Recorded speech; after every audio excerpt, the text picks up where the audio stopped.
سراسر منطقه تنها اون چیزی که میتواند جایگزین شود اعتقادات مذهبی و دینی تاجیکی هست که آمیختگی بسیار قوی و ریشه‌دار با فرهنگ تاجیکی ما دارد، با فرهنگ اسلامی قبل از اسلام و با فرهنگ ملی قبل از اسلام و با اون تمدنی که در 1400 سال شکل گرفت و این تمدن اسلامی را بخش زیادش را باز هم فرزندان ملت تاجیک، زادگان خراسان و ماوراءالنهر اینها به وجود آورده بودند و باید از روی منطق خلایی که بعد از ایدئولوژی کمونیستی به وجود آمد باید یک ارزش، یک اعتقادی هموزن همسنگ اون را پر میکرد که ملت تاجیک تنها میتوانست در دیدگاه های امام ابو حنیفه رحمت الله علیه، در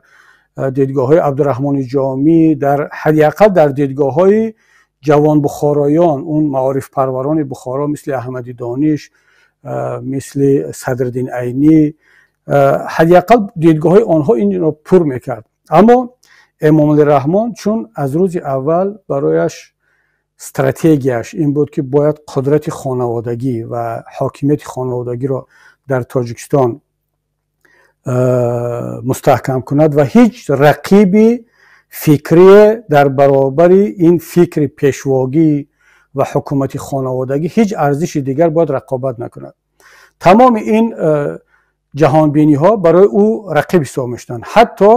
جهانبینی کمونیستی هم، بلشویکی هم که خودش از بطن از شکم این جهانبینی بیرون آمده است، خودش یک زمان پرتارگ پیشوای حزب کمونیست در ناحیه دنقره بود، در یکی از کلخوزها و عضو حزب کمونیست بود. حتی همین جهانبینی کمونیستی هم که مخالف شکل گرفتن حکومت خانوادگی هست، یعنی عقیده واقعی اصل مارکسیستی، این را تحمل نخواهد کرد. ایران برای خود رقیب دانست و حزب کمونیست را ضعیف کرد، شبدالف را از پارلمان راند و یک لختک‌ها را به رهبری حزب کمونیست آورد. حزب دموکرات، عقیده دموکراتی هم همون خیال عقیده، حتی جهانبینی اصلی دنیوی هم که در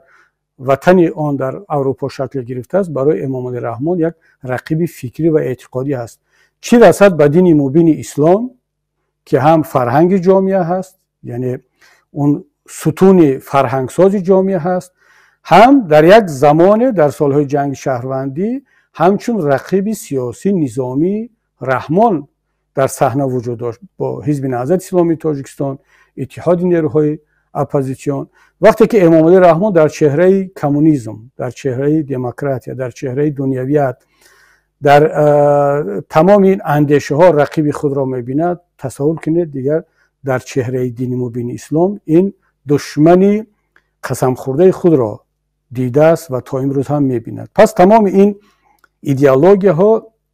برای او بیگانه، برای او رقیب، دشمن هستند و او تلاش کرد که در این پریدن از یک دیدگاه از آریایی به حنفیت، از حنفیت به زردشتیت، از زردشتیت باز به پیشواگرایی، در این جست و خیزها، در این